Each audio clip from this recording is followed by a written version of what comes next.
Assalamualaikum warahmatullahi wabarakatuh. Perkenalkan, nama saya Fikri Al-Fajri. Eh, saya dari kelas E2 dengan NIM 5111221480. Di sini saya akan membuat video tugas tambahan dari mata kuliah manajemen biaya yang diampu oleh Bu Eka Yulianti. Di sini saya akan menjelaskan tentang harga pokok produk bersama dan juga produk cacat.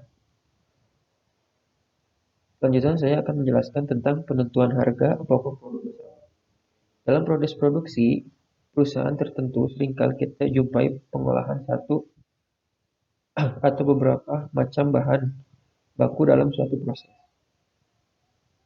Dapat menghasilkan dua jenis produk atau lebih.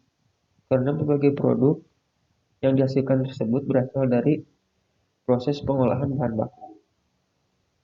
Yang sama timbul masalah pengalokasian biaya bersama kepada berbagai produk yang dihasilkan tersebut. Biaya bersama dapat diartikan sebagai joint overhead cost dan dapat diartikan sebagai joint product cost. Karakteristik yang pertama itu istilah yang digunakan. Biaya bergabung atau common cost. Joint product cost-nya ada biaya bersama yaitu joint cost. Lalu yang kedua ada pengertiannya. Pengertian di joint overhead cost adalah biaya-biaya untuk memproduksi dua atau lebih produk yang terpisah atau tidak diolah bersama dengan fasilitas sama pada saat yang bersamaan.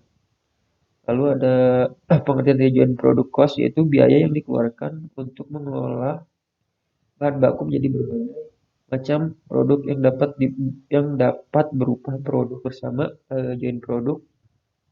Lalu ada produk sampingan yaitu by product dan ada juga produk sekutu atau CO produk.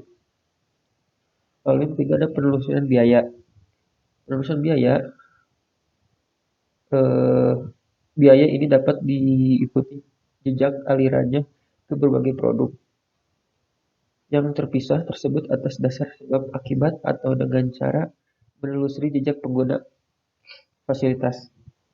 Lalu ada lalu biaya ini tidak dapat diikuti jejak alirannya ke berbagai produk yang dihasilkan.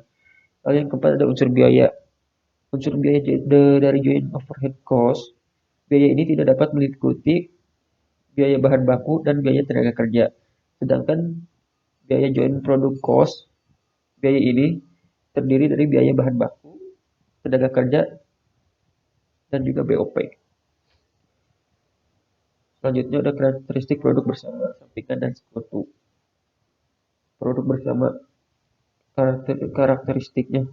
Yang pertama itu produk ini merupakan tujuan utama kegiatan produksi. Harga jual relatif tinggi bila dibandingkan dengan produk sampingan yang dihasilkan pada saat yang sama. Lalu dalam mengolah produk bersama, produsen tidak dapat menghindari diri untuk menghasilkan semua jenis produk bersama. Contohnya perusahaan daging kalengan. Daging kalengan tuh contohnya kayak kornet ya, kornet bisa dibilang juga daging kalengan. Lalu ada produk sampingan. Karakteristiknya yang pertama itu produk sampingan yang dapat dijual setelah terpisah dari produk utama tanpa memerlukan pengolahan lebih lanjut. Lalu produk ini juga memerlukan proses pengolahan lebih lanjut setelah terpisah dari produk utama. Contohnya proses penggilingan gabah. Lalu ada produk sekutu. Produk ini merupakan tujuan utama kegiatan produksi. Harga jual relatif tinggi bila dibandingkan dengan produk sampingan yang dihasilkan pada saat yang sama. Lalu produk ini juga terdiri dari dua atau lebih produk yang diproduksi pada waktu yang bersamaan. Tapi tidak dari kegiatan pengolahan yang sama atau tidak berasal dari bahan yang sama. Contohnya gergaji kayu. Selanjutnya ada akuntansi produk bersama. Biaya bersama dapat dialokasikan kepada tiap-tiap produk bersama dengan menggunakan salah satu dari 4 metode berikut. Yang pertama adalah rata-rata tertimbang, nilai jual relatif, satuan fisik, rata-rata biaya persatuan. Metode nilai jual relatif. Dasar pemikiran metode ini adalah bahwa harga jual suatu produk merupakan perwujudan biaya-biaya yang dikeluarkan dalam mengolah produk tersebut. Jika salah satu produk terjual lebih tinggi daripada produk yang lain, hal ini karena biaya yang dikeluarkan untuk produk tersebut lebih banyak bila dibandingkan dengan produk yang lainnya. Oleh karena itu, menurut metode ini, cara yang logis untuk mengalokasikan biaya bersama adalah berdasarkan pada nilai jual relatif masing-masing produk bersama yang dihasilkan. Contoh kasus nilai jual relatif yaitu misalkan biaya bersama selama satu periode akuntansi berjumlah 3 juta. Produk A setelah terpisah dari produk B memerlukan biaya tambahan separable cost sebesar 100 per kilo, harga jual per kilo dan jumlah. Bisa dilihat dari tabel berikut. Yang pertama adalah produk bersama yaitu produk bersama A dan B. Harga jual per kilonya yaitu yang A 400, yang B 250. Biaya pengolahan per kilogram saat terpisah yang A-nya 100, sedangkan yang B-nya tidak ada. Nilai jual hipotesis yang A 300 dan yang B-nya 250. Jumlah yang diproduksi oleh produk bersama A yaitu 10.000 kg, sedangkan yang B 6 kg, 6.000 kg.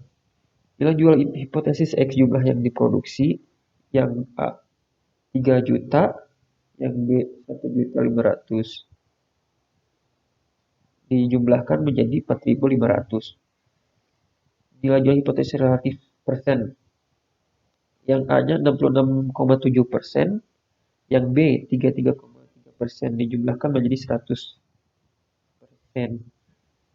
Terus ada alokasi biaya bersama yang A 2 juta, yang B 1 juta dijumlahkan menjadi 3 juta. Harga pokok produk per kilogramnya yang A 200 dan yang B 167.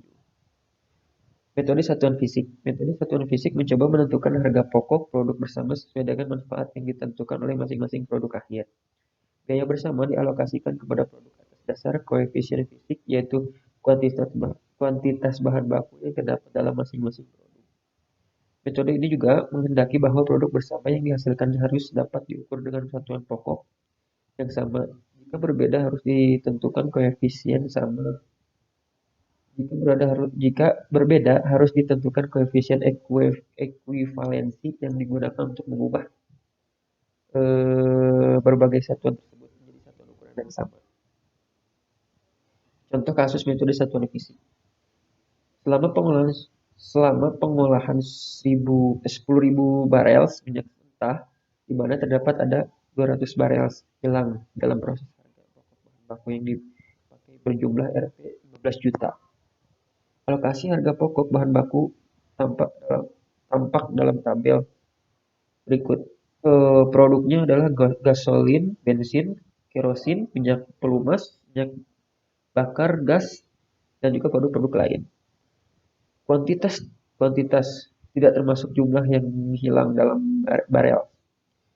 Ya, gasolin berjumlah 2.600, bensin 200, kerosin 1.000, minyak pelumas 300, minyak bakar 5.000, gas 300, produk-produk lainnya 400. Presentasenya gasolin mendapatkan presentase 26,52%, bensin 2,04%, kerosin 10,21%, minyak pelumas 3,06%, minyak bakar 51,03%, gas 3,06%, dan produk-produk lain 4,08. Dijumlahkan menjadi 100. Dan juga tadi kuantitas juga dijumlahkan menjadi 9.800. Setelah itu ada alokasi harga pokok bahan baku dirupiahkan. Gasolin menjadi 3.978.000, bensin 306.000, kerosin 1.521.500, minyak pelumas 459.000, minyak bakar 7.645.500, gas 459.000, produk-produk lainnya 512.000, dijumlahkan menjadi 15 juta. Selanjutnya ada metode rata-rata persatuan, Yaitu metode ini hanya dapat digunakan bila produk bersama yang dihasilkan diukur dalam satuan yang sama. Lalu metode ini umumnya digunakan oleh perusahaan yang menghasilkan beberapa macam produk yang sama dari proses bersama tetapi mutunya berlainan. Metode ini, harga pokok masing-masing produk dihitung sesuai dengan proporsi kuantitas yang diproduksi. Pemikiran dasar dari metode ini yaitu karena semua produk yang dihasilkan dari proses yang sama maka tidak mungkin biaya untuk memproduksi satu satuan produk berbeda satu sama lain.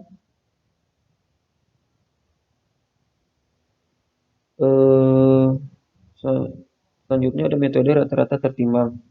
Metode rata-rata tertimbang kuantitas produksi dikalikan dulu dengan angka penimbang dan hasil kalinya baru dipakai sebagai dasar alokasi. Lalu penentuan angka penimbang untuk tiap-tiap produk didasar pada jumlah bahan yang dipakai, sulitnya pembuatan produk, waktu yang dikonsumsi, dan pembedaan jenis tenaga kerja yang dipakai untuk tiap jenis produk yang dihasilkan. Contoh kasus metode rata-rata tertimbang itu biaya bersama yang dikeluarkan selama satu periode akuntansi berjumlah 64.500.000. Jumlah produk yang dihasilkan dan angka penimbang tiap produk disajikan dalam tabel di bawah ini. Produk terdapat ada produk A, B, C. Jumlah yang diproduksi dalam rupiah yaitu produk A 40.000, produk B 35.000, dan produk C 25.000. Angka penimbang rupiahnya yang A3, yang B2, dan yang C1. Jumlah yang diproduksi X angka penimbang. Yang A yaitu 120.000, yang B 70.000, dan yang C 25.000. Dijumlahkan menjadi 215.000. Lalu alokasi biaya bersama Rp 36 juta produk A, produk B-nya 21 juta, produk C-nya 7.500.000. Dijumlahkan menjadi 64.500.000.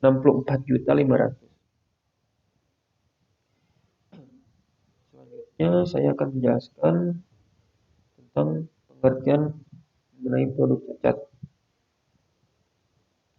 Produk cacat merupakan produk yang dihasilkan dalam proses produksi, di mana produk yang dihasilkan tidak sesuai dengan standar mutu yang ditetapkan, tetapi masih bisa diperbaiki dengan mengeluarkan biaya tertentu.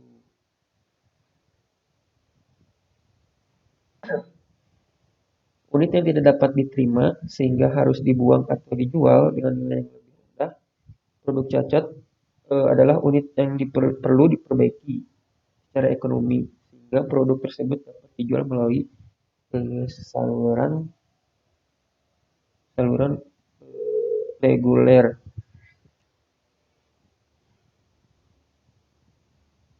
Sebagai contohnya yaitu perusahaan sepatu. Defective goods yang terjadi adalah jahitan yang tidak rapi, warna yang kurang cocok, ataupun tali sepatu yang panjang sebelah. Mungkin sekian penjelasan dari saya. Mohon maaf bila ada kesalahan. Wassalamualaikum warahmatullahi wabarakatuh.